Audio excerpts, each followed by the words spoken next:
Señoras, señores, la CGT nos ha perdonado el viernes, como si yo le hubiera escrito a mi amigo Raimundo Ongaro que se fuesen al Marte. Ni te cases ni te embarques, pero se puede hacer huelga. Pero no le escribí ni por sueños, parece que me adivinó el pensamiento, Ongaro. Nos han llegado malas noticias. El ministro del Interior estaba hablando y diciendo que la Argentina estaba en paz y seguridad y estaban quemándose 13 supermercados en Ciudad de Buenos Aires. Una señora muy distinguida que viene a esta conferencia, o vino por lo menos, me dijo, la última, dice, hable de la política argentina, de cosas nuevas, no hable de esas cosas tan antiguas. A mí me parece que más nuevo es el apocalipsis que la política argentina, porque la política argentina actualmente está como estaba en el año 1820, más o menos, el día de los 3 gobernadores, y el apocalipsis es cada día más actual. Y no puedo hacerlo porque no sé, simplemente no sé política. Un amigo muy dado a la política, que está en el extranjero, me escribió una larga carta contándome cómo van las cosas en Francia, y me dice ahí una cosa una especie de reproche que no me toca a mí. Dice que ahí está, los argentinos querían la hora de la espada, ahora lo tienen, la hora de la espada, y se quejan. Yo nunca he querido la hora de la espada, no me tiene que decir nada a mí. Dice, respeto su opinión sobre la paz que vive la Argentina, aunque veo en los diarios que ha comenzado una pequeña guerra, pero yo creo que estamos viviendo un milagro. Que no queríamos una dictadura, ahí la tenemos. Que fuera castrense, ahí la tenemos, la hora de la espada. Que el dictador fuera honrado y patriota y no como el que te dije, ahí lo tenemos. Que no se apañe a la izquierda ni se tolere el desorden y la anarquía, ahí lo tenemos. Los contras, hay que pensar que el país estaba económicamente fundido y moralmente postrado. No se puede arreglar en un santiamén la decadencia de medio siglo. Yo, en la hora de la espada, la primera hora de la espada ni supe que había pasado, porque estaba en Italia y los diarios italianos, por lo menos el que yo leía, los observatorios, no dijeron nada de Uriburu ni de Irigoyen. No se preocuparon, porque como allá en Italia creen que en América del Sur cada día hay una revolución, no es noticia desde que haya una revolución en América del Sur. Y la segunda hora de la espada, que fue la de Lonardi, me enteré por Radio Colonia estando con gripe en la cama. Si no, no sabía nada. Y la última no me interesó porque no la entendí. La última es la de Ilia y Onganía, de manera que no sé nada de política, no puedo hablar de política. En la conferencia anterior hablamos del apocalipsis, de lo externo del apocalipsis, como dicen los franceses, alrededor de, que es más fácil. Hoy hablaremos de lo interno, del contenido del apocalipsis, que es más difícil. Hablé de la evolución de la interpretación del apocalipsis, lo cual interesa más a los especialistas que a nosotros, pero puede servir para ir adelantando ya cosas del interior, o sea, cosas del mismo texto del apocalipsis. Después hablé de las desviaciones, es decir, de los tergiversadores y de los evasores, y también hablé de el arte con respecto al apocalipsis, las construcciones y creaciones artísticas con respecto al apocalipsis. Si todas son cosas alrededor del libro, no adentro del libro. Me olvidé, hablando de las realizaciones artísticas, de una realización artística argentina, de Víctor Deleuze, o Deleuze, que aunque es belga, es naturalizado argentino. Hizo una serie de planchas grandes, de más de medio metro de alto, sobre las escenas del Apocalipsis. Hizo por lo menos 30 planchas grandes, que no las publicó hasta ahora, muy hermosas, porque es un gran grabador, es decir, xilógrafo, las expuso en Mendoza, después las expuso aquí en Buenos Aires, después en Nueva York, y no consiguió venderlas porque nadie le quiso dar el dinero que él pretendía por esas obras. También hizo un contrato con Kraft para publicar una edición del Apocalipsis de esas lujosas que hacen, que ha hecho los Evangelios, ha hecho Kraft, y también se deshizo el contrato por lo mismo, porque no se convinieron en cuanto al precio. A pesar de que la interpretación ha progresado mucho, todavía quedan muchas cosas oscuras. Por ejemplo, al llegar al milenio, del cual hablaremos en la clase próxima, el gran Bossuet dice: lo que es el milenio lo sabremos cuando se cumpla. Pero por lo menos podemos saber lo que no es el milenio, porque ayer leí un libro muy campanudo, un libro lujosísimo, editado hace pocos días, en que habla del milenio y dice un error fenomenal. Dice lo contrario de lo que es el milenio. Dice: los milenistas son los que dicen tal cosa y es lo contrario, dicen. Pero en fin, ya veremos eso más adelante. El Apocalipsis es como la ampliación de la profecía de Cristo sobre su segunda venida, hecha no en estilo directo sino simbólico. Por eso los santos padres llaman al capítulo 24 de San Mateo Apocalipsis abreviado. Mejor se podía decir que el Apocalipsis es un San Mateo ampliado, es el discurso escatológico ampliado y añadido. El libro está dividido en 22 capítulos, una división reciente del siglo XV y artificial. San Beda el Venerable lo había dividido en 7 partes. Yo conté simplemente las distintas visiones o cuadros o estampas y hallé, y después encontré que lo mismo había hecho un antiguo, Primatius Latinus. Las visiones son las siguientes: primero, mensajes a las 7 iglesias; segundo, visión del libro y el cordero; tercero, visión de los 7 sellos; signación de los 144.000 elegidos; visión de las 7 tubas; visión del librito devorado; visión de la medición del templo; visión de los 2 testigos; visión de la 7ª tuba y visión de la mujer coronada. Estas 10 primeras visiones son más históricas que escatológicas, es decir, se refieren a sucesos que no son todavía el fin de los tiempos.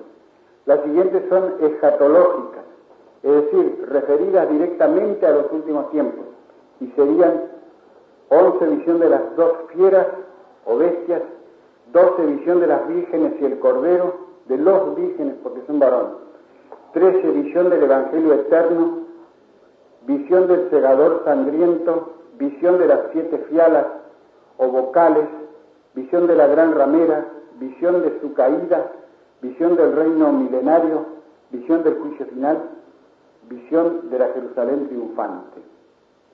Ahora, para nuestra exposición en estas clases, mejor es dividir el Apocalipsis en 3 partes, es decir, primero ocuparse de los septenarios, después ocuparse del anticristo, que es como un punto central, y después ocuparse de las últimas grandes visiones que son netamente escatológicas, es decir, sin ninguna duda se refieren al fin de los tiempos.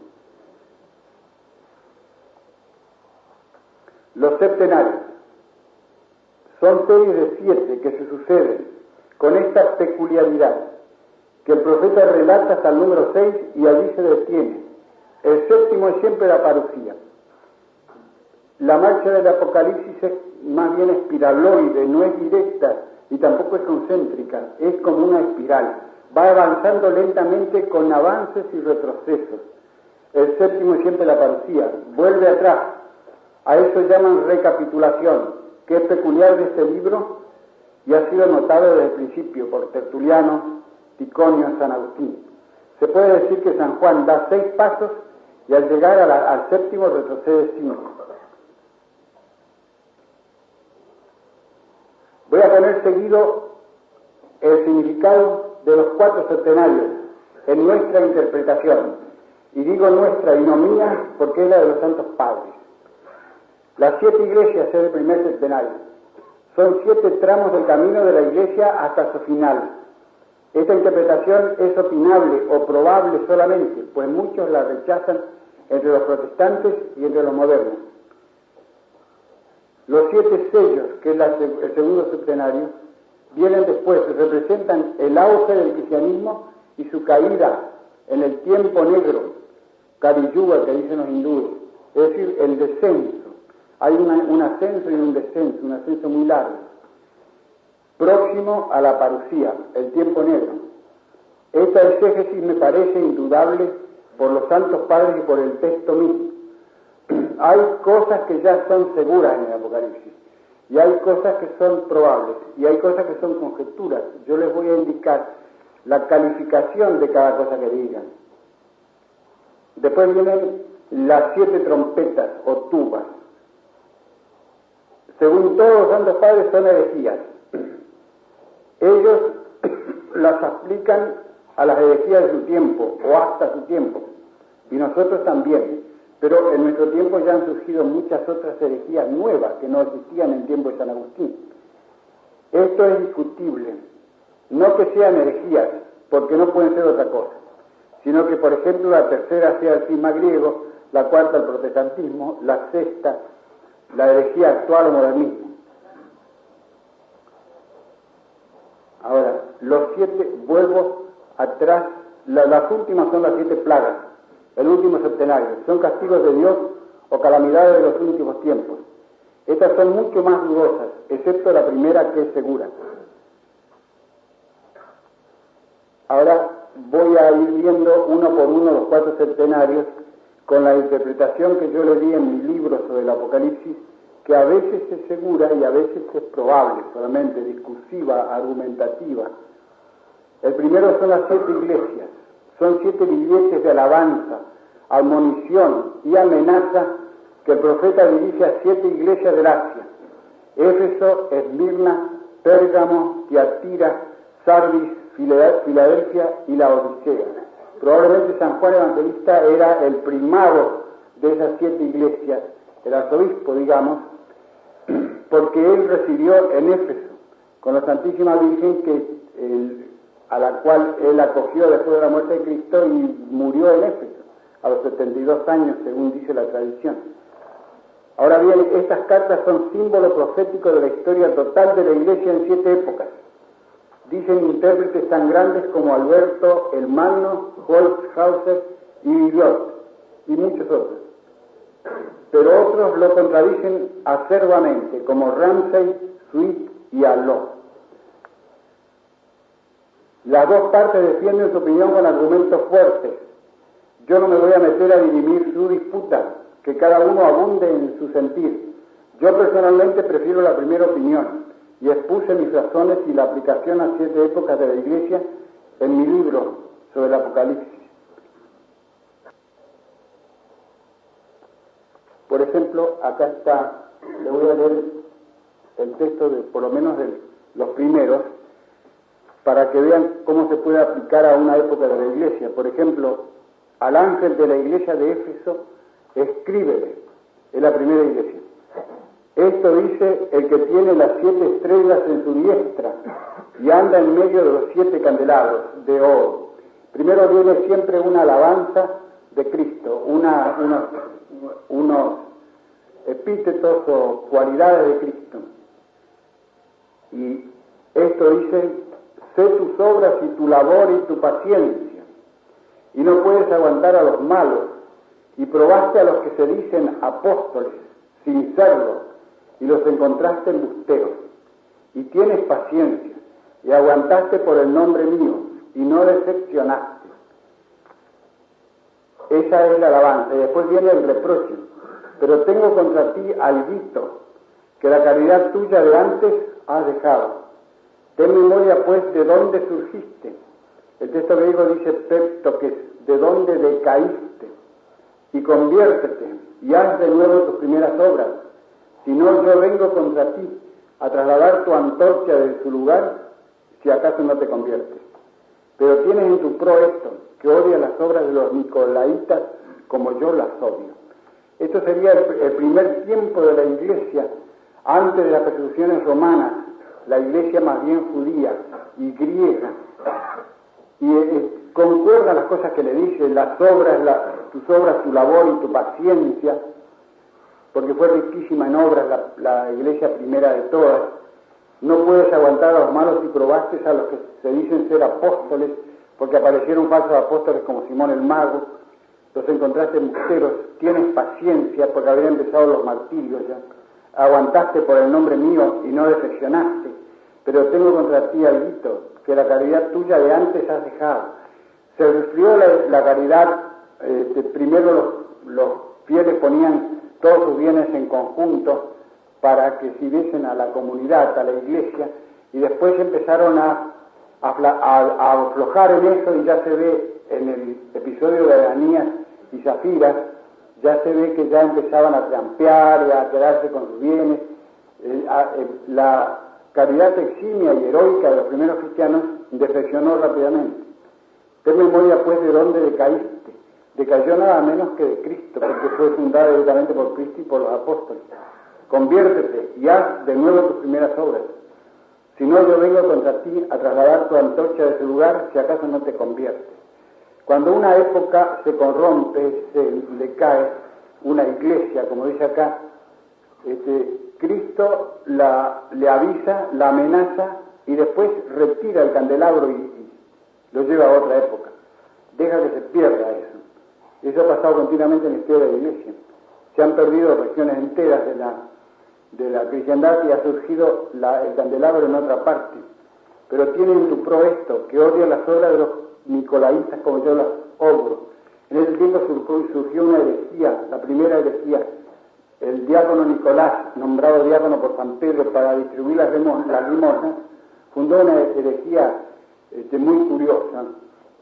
Y enseguida aparecen las obras de San Juan Evangelista, ya se ve que existen los nicolaitas. El que tenga oídos oiga lo que el Espíritu dice a la iglesia. Al vencedor le daré de comer del árbol de la vida que está en el paraíso de Dios. Al final siempre hay una promesa al que vence, es decir, al residuo de los que se conservan buenos cuando una iglesia decae. La segunda es Esmirna. Esmirna, en griego, cada uno de los nombres de las iglesias los ha interpretado el cardenal Guillot y realmente parecen significar una época de la iglesia. Esmirna significa mirra. Mirra es una sustancia amarga y desinfectante que lo usaban para embalsamar y para curar heridas. Y esta es la época de las grandes persecuciones. Comienza con la de Nerón. Es aquí lo que dice el primero y el último, el que fue muerto y revivió. Es la alabanza de Cristo. Después dice, conozco tu tribulación y tu miseria, pero tú eres rica. Conozco la blasfemia de los que se autodicen judíos y no lo son, mas son la sinagoga de Satanás. Las grandes persecuciones romanas fueron instigadas, atizadas por los judíos.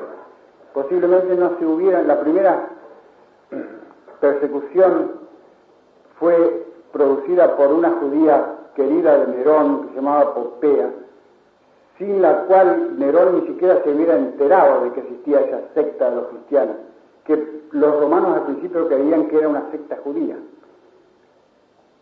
Mira, no temas lo que habrás de sufrir. He aquí que arrojará el diablo a muchos de vosotros en prisión para que sufráis. En prisión para los romanos significaba la muerte, porque las cárceles romanas no tenían esta gran invención moderna de la sensibilidad moderna de la cárcel perpetua.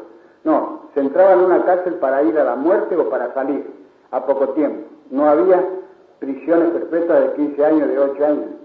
No había las minas, una cosa terrible, que eso sí, pero prisiones no había, de manera que dice, os echarán a la prisión, significa os matarán, y tendréis tribulación por 10 días, o de 10 días, son 10 persecuciones, las 10 persecuciones romanas, pues si hubiera tenido una tribulación de 10 días es una cosa ridícula, no se puede llamar tribulación siquiera. Hazte fiel hasta la muerte, ahí aparece la muerte, y te daré la corona de la vida. El que tenga oídos que oiga lo que el Espíritu dice a las iglesias. El victorioso no será alcanzado por la muerte, la segunda. Por lo tanto, los otros iban a ser alcanzados por la muerte primera, que es la muerte corporal, la segunda es el infierno. Y así sucesivamente, uno puede aplicarla, ir aplicando lo que dice cada una de las 7 iglesias, que no hay tiempo, a cada uno de los periodos de la iglesia, y al llegar al final uno no sabe si está en el penúltimo o en el último dónde. Los primeros son relativamente fáciles, pero cuando uno va acercándose a los tiempos actuales, entonces cuando se presentan grandes dificultades. Lo malo de esta posición es que todos sus defensores han creído que la edad en que vivían era la última, y se equivocaron, lo cual prueba cuán oscuro es el asunto, excepto el abad Joaquín de Floris, que opinó su edad era la quinta. La segunda parte de las septenas o los septenarios son los 7 sellos. Los 4 primeros sellos dan suelta a un caballo que surge del libro, porque es un libro sellado que el Cordero de Dios, Jesucristo, abre personalmente, porque ningún otro lo podía abrir. Lloraban en el cielo porque ninguno podía abrir el libro que es el libro de la historia del mundo, la profecía de lo que iba a pasar en el mundo. Entonces el Cordero rompe los 4 primeros sellos y surge un caballo gigantesco que se pierde en la lejanía. Los 4 caballos simbólicos. En esta interpretación tengo el apoyo de casi todos los santos padres, de manera que se puede dar por segura, porque lo que todos los santos padres dicen, y no durante un año o pocos años, sino siempre, mucho tiempo, eso es la tradición de la Iglesia. La Iglesia tiene por fuentes de la revelación, como saben, la Sagrada Escritura y la tradición. La tradición la rechazan los protestantes, quieren la Escritura solo. Pero la tradición entendida de esa manera, que no es cualquiera transmisión de conocimiento, sino que es una opinión que unánimemente los santos padres, o casi unánimemente, durante mucho tiempo enseñan, ahí no puede fallar. Eso es como si tuviera la Sagrada Escritura, porque Dios no permite que la Iglesia se equivoque en una cosa de doctrina, y se equivocaría toda la Iglesia en ese caso. Por eso la Iglesia, como saben, ha definido la infalibilidad del Papa, la Asunción de María, ¿qué más? La Inmaculada Concepción, que no están en la Escritura, están en la tradición, y los ha definido como cosa de fe, como cosa revelada por Dios, porque siempre y en todas partes y por todos, semper ubique et ab omnibus, dicen, es la regla de la tradición, ha sido enseñado, esas 3 cosas han sido enseñadas, han sido practicadas. El caballo blanco representaría la propagación y auge del Evangelio, o sea, es un periodo larguísimo. El caballo rojo, las grandes guerras que siguen a la caída de la cristiandad. El caballo negro representa la carestía, hambre y miseria. El vallo o color cadáver, la última persecución de la Iglesia, junto con todas las otras calamidades de los otros caballos. Si leen el texto verán que es muy aparente.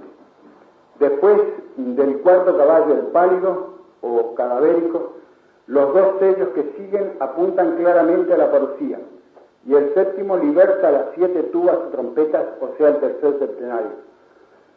La 5ª tuba son los ángeles, los mártires que claman a Dios venganza desde el altar, desde debajo del altar.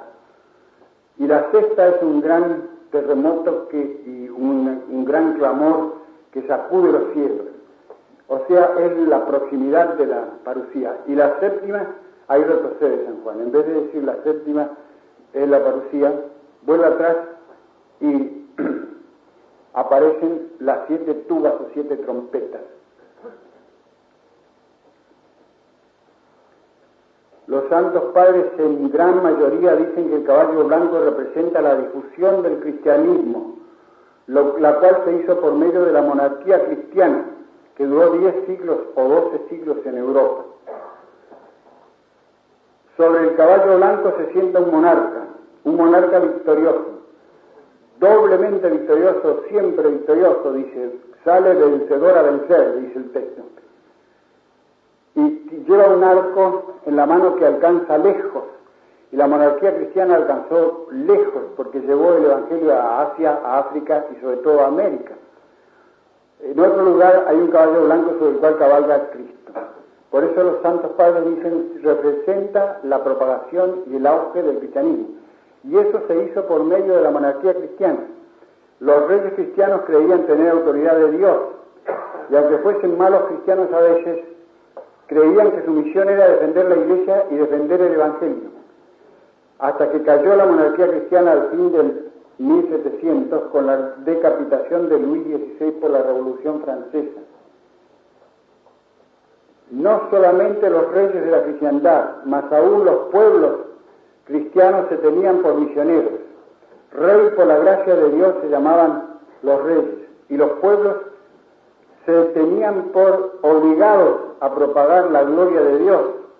En nuestros días todavía existe una copla popular española, soldadesca, de los soldados, que dicen, soldadito soy del rey y por el honor suspiro, y si muero en la batalla, sepan que he muerto por Cristo.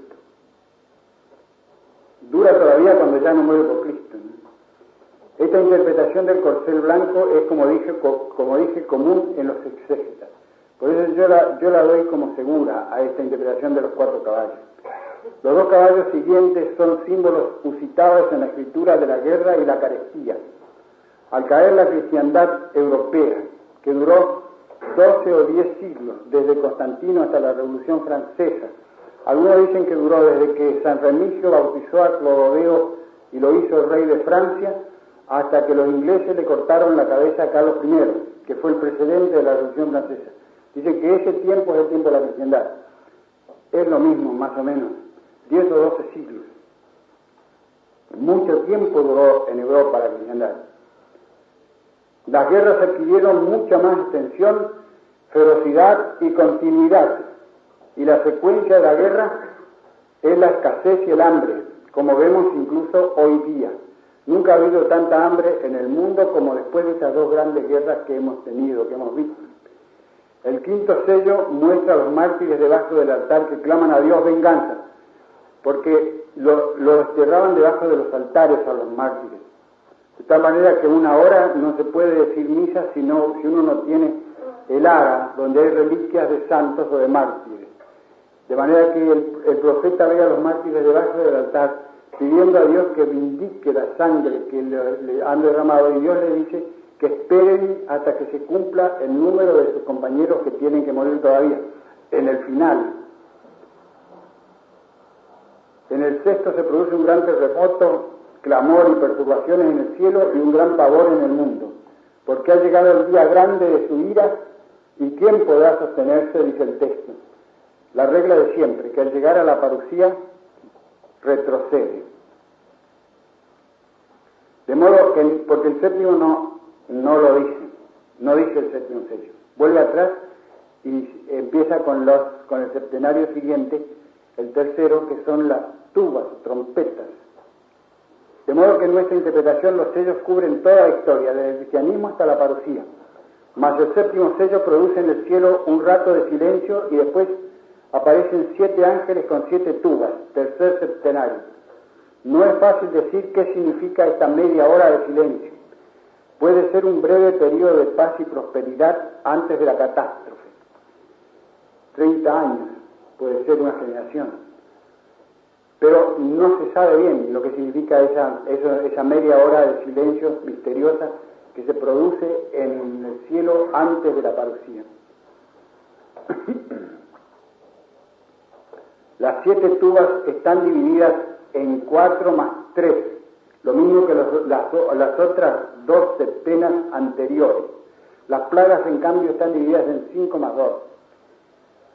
Las 4 primeras las 4 primeras tubas o trompetas, literalmente tomadas, son catástrofes tan tremendas que no quedaría un hombre vivo sobre la tierra, desde la primera de ellas. Trompeta, tuba es un instrumento músico que es una palabra castellana, latina, pero se usa en música en castellano. Es una trompeta muy larga y delgada con una boca en la punta que usaba el ejército romano, las tubas. de donde no se pueden interpretar en literal crudo.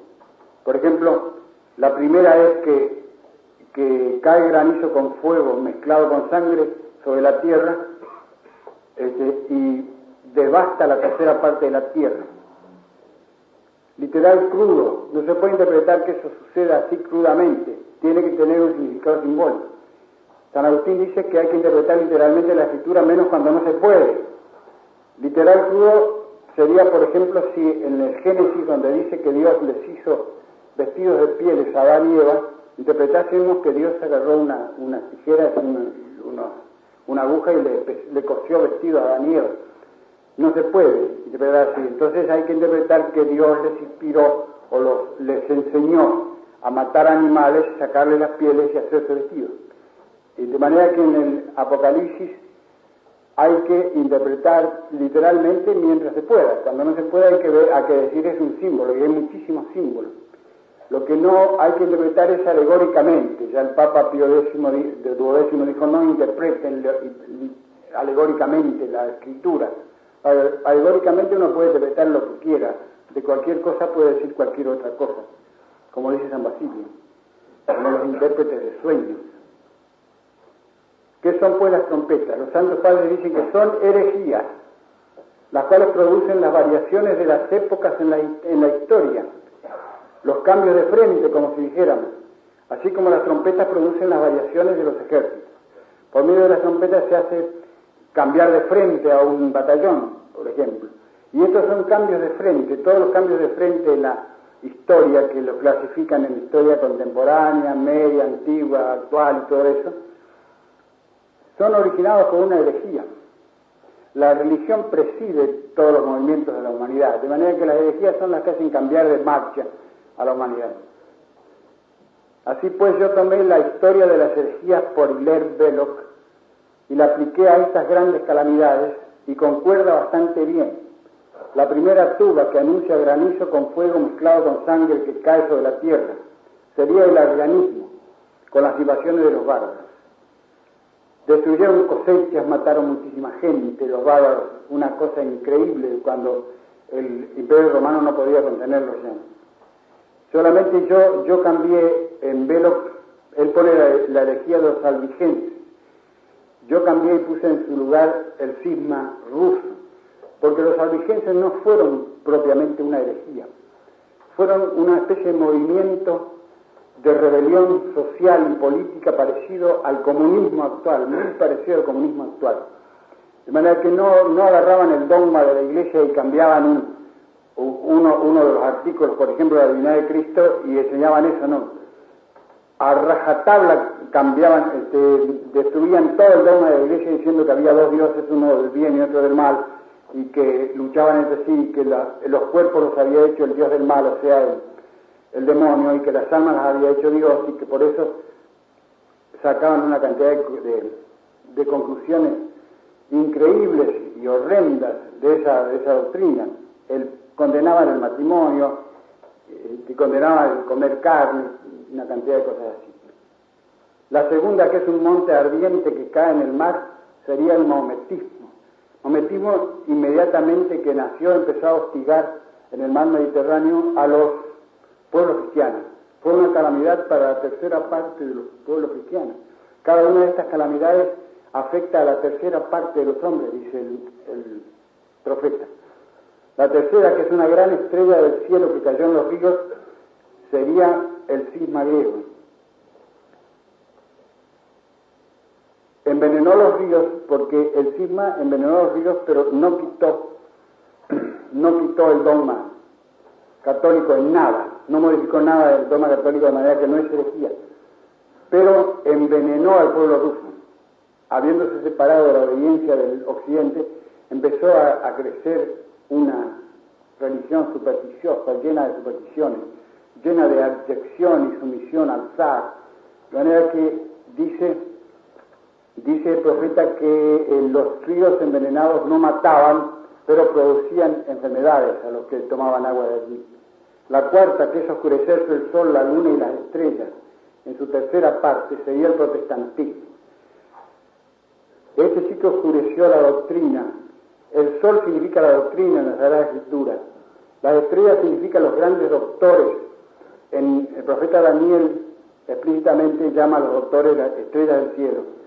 Cayeron una gran cantidad de doctores, fundaron el protestantismo grandes doctores, teólogos como Lutero, Colampario, Zwinglio, Calvino, Melanchthon, y en Knox, en Inglaterra, eran doctores, eran estrellas.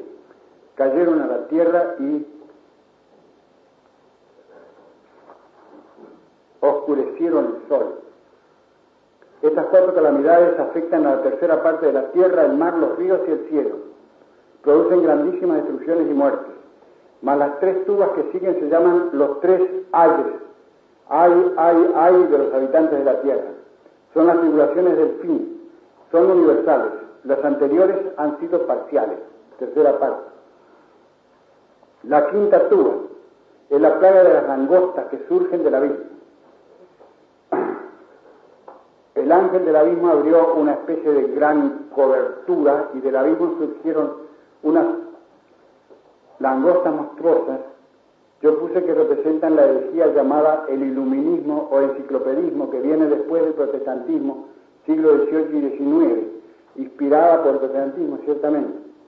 La langosta del abismo tiene una facha monstruosa que no se puede pintar, pero cada uno de sus rasgos, rostros de hombre, cabellos de mujer, coronas de oro falsificado en las cabezas, dientes de león, corazas como de hierro, un ruido como un escuadrón de tanques, o sea, de carros de guerra de los antiguos, colas de escorpión, pinchos para dañar a los hombres durante 5 meses.